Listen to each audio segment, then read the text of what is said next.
Excelentíssimo senhor primeiro-ministro da República Federal da Alemanha, senhor Friedrich Merz, ministros brasileiros que acompanham essa minha delegação, ministro da delegação alemã, empresários e empresárias alemães, empresárias e empresários brasileiros, cientistas, pesquisadores, e minha companheira Janja, que me acompanha. Em 2026, o Brasil volta a Hannover como potência verde, inovadora e integrada às cadeias globais de valor. Em 1980, fomos o primeiro país parceiro desta feira. Naquela ocasião, a economia mundial se recuperava de 2 choques de petróleo. O Muro de Berlim ainda estava de pé. O Brasil era destaque entre os países de industrialização tardia, mas vivia sob um regime autoritário. Nesse exato 19 de abril, há 46 anos, enquanto tecnologias brasileiras eram expostas aqui, eu era preso por liderar uma greve no principal polo automobilístico da América Latina. Duramente reprimida, essa greve culminaria naquele 1º de maio, no maior ato de resistência operária à ditadura militar em nosso país. Muito mudou desde então.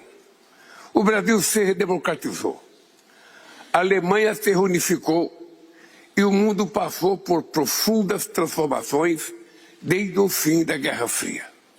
A economia brasileira atravessou um processo de desindustrialização e reprimarização. Os dogmas do Estado mínimo fragilizaram nossa capacidade de planejamento e investimento.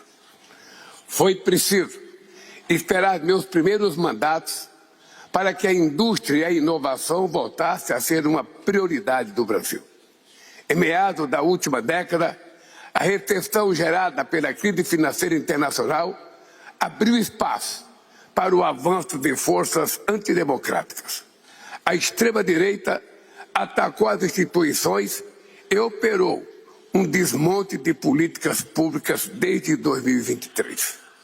Estamos reconstruindo a capacidade do Estado para impulsionar o crescimento econômico e a inclusão social. Colocamos em marcha um robusto programa de neoindustrialização, tendo como motores a economia verde e a indústria 4.0. O convite para a Feira de Hannover consolida a posição do Brasil como parceiro confiável em um mundo de instabilidade e incerteza. Vivemos um momento crítico na geopolítica global, marcado por grandes paradoxos. Enquanto astronautas sobrevoam a Lua, bombardeios matam de forma indiscriminada civis, mulheres e crianças no Oriente Médio. A inteligência artificial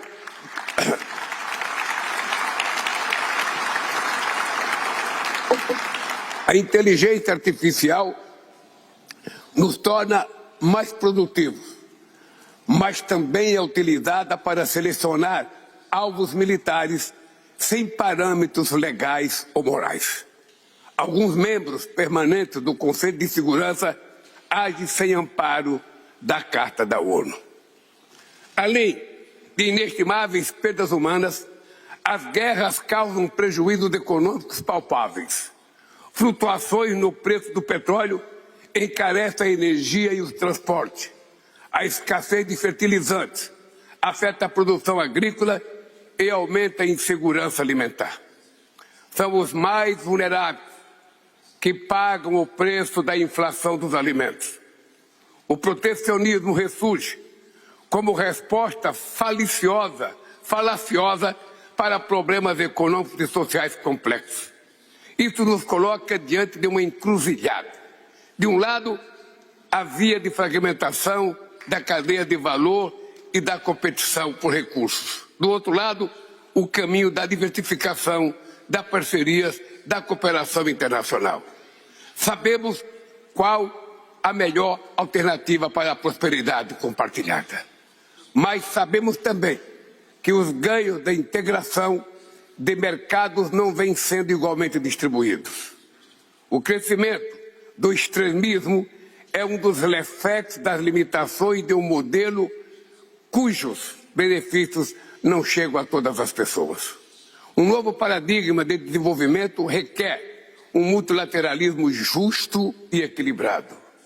A paralisia da OMC e os impasses de sua última conferência apontam para a necessidade de refundar a organização. A incorporação efetiva dos interesses do Sul global é condição essencial para que os arranjos multilaterais sejam legítimos, relevantes, frente ao desafio do século XXI. Diante do unilateralismo, o Mercosul e a União Europeia escolheram a cooperação.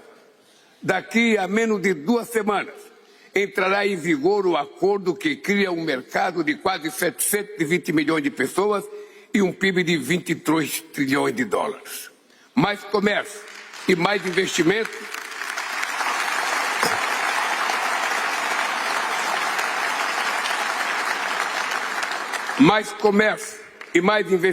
significam novos empregos e oportunidades dos 2 lados do Atlântico. Com maior integração produtiva, reforçaremos a estabilidade das cadeias de suprimento. Existem inúmeras complementariedades ainda não exploradas entre as 2 regiões. O Brasil pode ajudar a União Europeia a diminuir custos de energia e descarbonizar sua indústria.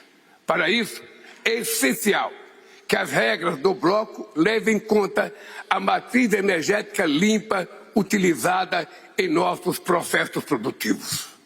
É preciso ainda combater narrativas falsas a respeito da sustentabilidade da nossa agricultura, criar barreiras adicionais ao acesso de biocombustíveis é contraproducente, tanto do ponto de vista ambiental quanto do ponto de vista energético. Na década de 1970, o choque do petróleo evidenciaram os perigos da expressiva dependência de combustíveis fósseis. O Brasil foi o primeiro na implementação de um programa nacional de biocombustíveis. Em 1980, a Volkswagen e a Mercedes-Benz expuseram nesta feira, nesta mesma cidade, 2 motores produzidos a etanol. Hoje,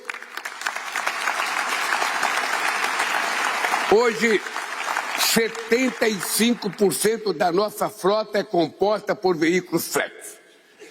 Já adotamos mistura de 30% de etanol na gasolina e de 15% no biodiesel.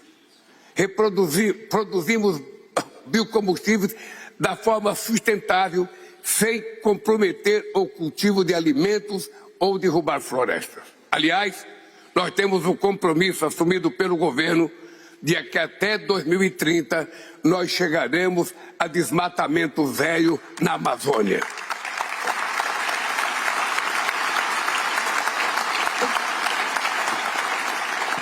Nos últimos 3 anos, reduzimos em 50% o desmatamento da Amazônia e em 32% no Cerrado. E temos um compromisso mais sério de tentar evitar a destruição dos 6 biomas que nós temos no Brasil. Dispomos de matriz elétrica limpa. 90% da energia elétrica do Brasil é limpa.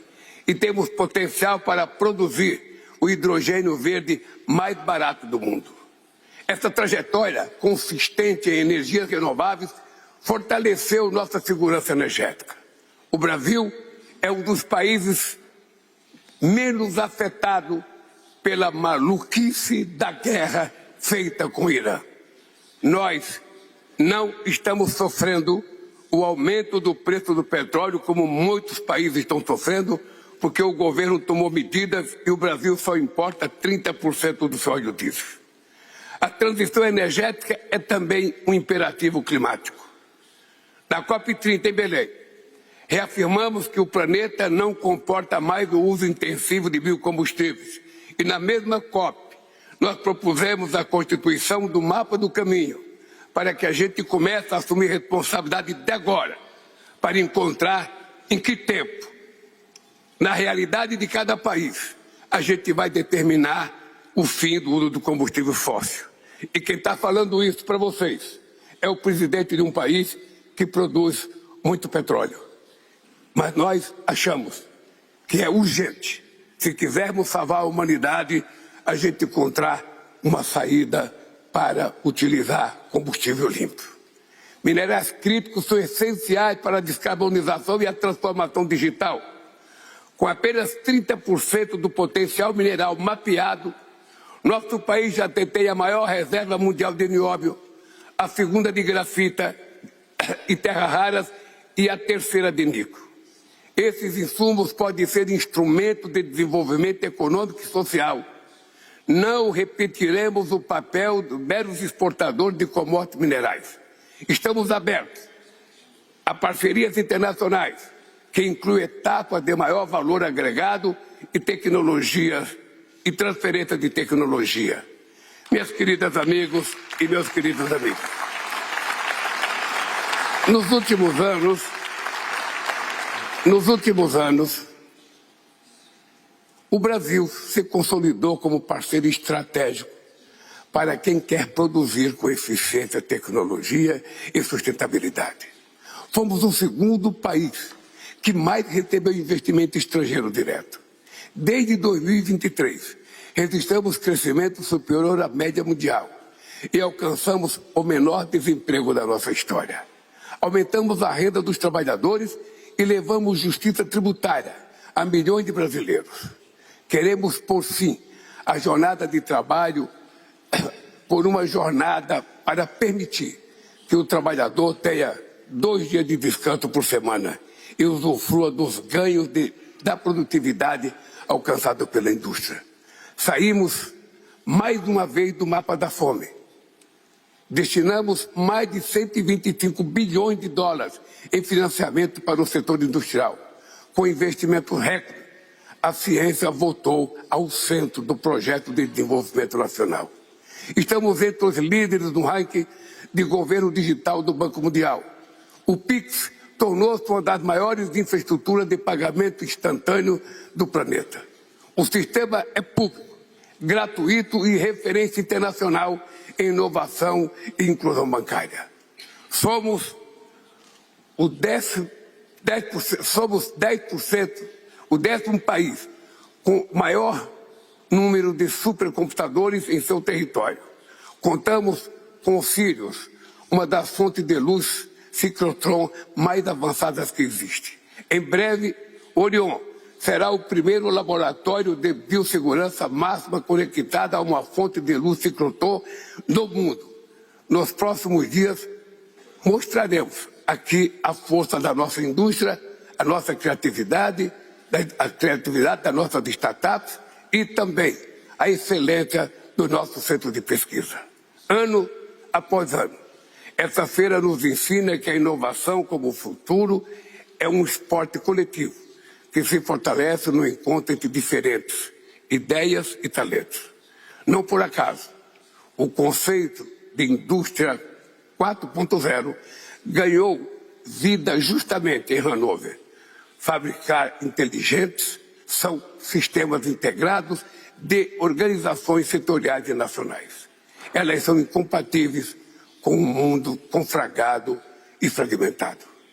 Há quase 80 anos, esse evento nasceu das cinzas da Segunda Guerra Mundial. Hoje, pode mais uma vez provar que a paz, a cooperação, são os verdadeiros alicerces da prosperidade compartilhada. Que as tecnologias mais avançadas do nosso tempo nos inspirem a construir um mundo mais seguro, mais sustentável para as atuais e futuras gerações. Meus amigos e minhas amigas, eu precisava ter vindo à Alemanha. E eu vim à Alemanha não apenas para participar da feira como convidado especial, mas para tentar mostrar ao mundo de que não é possível em pleno século XXI, quando nós ainda não resolvemos o problema da fome no mundo, quando nós ainda não resolvemos o problema do analfabetismo no mundo, quando quase 60% de seres humanos ainda não têm energia elétrica no mundo, não é possível que nós estejamos gastando 2 trilhões e 700 bilhões de dólares em guerra e nada para acabar com a fome no planeta. Não é possível.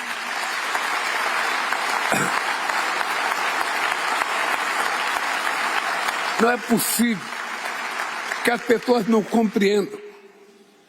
Não é possível que as pessoas não compreendam que os 5 membros permanentes do Conselho de Segurança da ONU foi criado o Conselho para que eles mantivessem a paz, a harmonia, para que a gente evitasse a repetição da Segunda Guerra Mundial.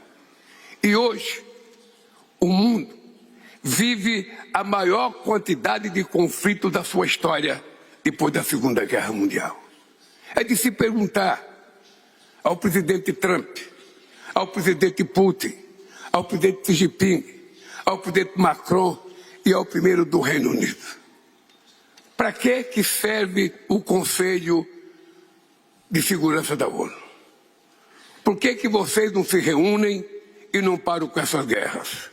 Por que não decidem destinar o dinheiro que está fazendo guerra, matando e destruindo, para a gente poder cuidar dos milhões de flagelados que estão andando pelo mundo à procura de um país que o receba, e agora os coitados que procuram o mundo para sobreviver não são aceitos por quase nenhum país.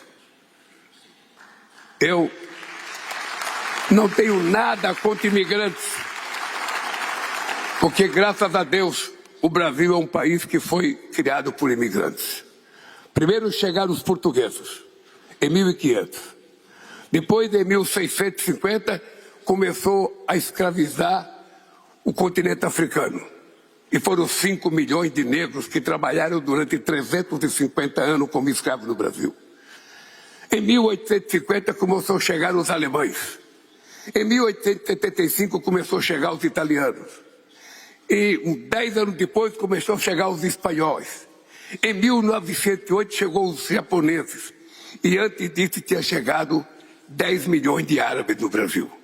Como é que eu posso ser contra a imigração se essa gente toda ajudou a construir o Brasil de hoje?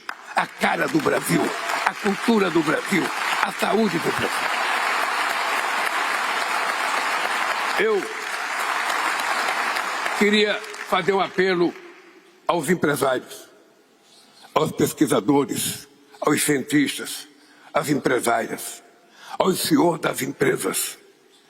Eu acho muito bonito a gente falar tanto nos efeitos que a inteligência artificial pode criar no mundo. Mas poucas vezes, quando eu vejo falar em inteligência artificial, eu ouço falar numa pessoa chamada trabalhador. Se a inteligência artificial causar o bem que nós queremos que cause ao desenvolvimento dos países, é preciso que nós lembremos, por detrás de cada gênio, de cada invenção, tem um ser humano. Se ele não tiver mercado de trabalho, o mundo só tende a piorar. Então é importante que a inteligência artificial, ao ser pensada, ao ser estudada e ao ser colocada em prática, leve em conta. O planeta Terra ainda é morado por seres humanos, homens e mulheres, que precisam trabalhar, morar, estudar, que precisam viver dignamente. E somos nós, dirigentes do país, que temos a obrigação de dar uma resposta se tudo isso que nós falamos aqui não der resposta. Porque quando a gente está bem, o problema é de cada um. Quando a gente está mal, vai sobrar para o governo assumir a responsabilidade. Então nós temos que participar ativamente. Ativamente. Eu sonho com o meu Brasil crescendo, se desenvolvendo, gerando riqueza. Eu sonho com o meu Brasil criando uma parceria muito forte com a Alemanha. Aliás, a nossa parceria é muito antiga. É muito antiga e muito sustentada e muito segura. Eu queria dizer ao primeiro-ministro Merz o que eu disse quando eu ouvi pela primeira vez. A mim, não importa quem é o primeiro-ministro de um país ou o presidente de um país. A mim o que importa é o que interessa o projeto de desenvolvimento que ele tem e o que vai atender os interesses do povo do seu país. Porque eu não estou numa relação com o primeiro-ministro Merz ideológica, partidária. É duas relações de chefe de Estado. E quando você vem...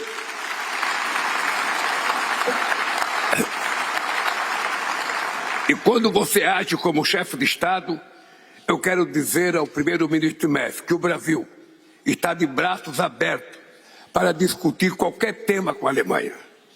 Qualquer tema. Sobretudo o tema de inteligência artificial, sobretudo o tema de data center, sobretudo o tema de minerais críticos, de terra rara. Não tem veto para discutir com a Alemanha. A única coisa que nós queremos é certeza de que a nossa relação será uma relação pensando no fortalecimento da democracia, pensando no fortalecimento do multilateralismo e pensando no respeito à integridade territorial e na soberania do povo de cada país. É isso que me interessa. Nós não podemos permitir que o mundo circunde ao comportamento de um presidente que acha que por e-mail ou por Twitter ele pode taxar produtos, pode punir países e pode fazer guerra. E nós precisamos dizer, mesmo no encontro empresarial, que vocês estão aqui pensando no desenvolvimento, no crescimento tecnológico, mas sobretudo pensando na paz mundial, que é o que interessa para todos nós, viver em paz, trabalhar, produzir, ganhar dinheiro e viver a vida decentemente. Muito obrigado e parabéns pela Feira de Hannover e parabéns ao povo alemão.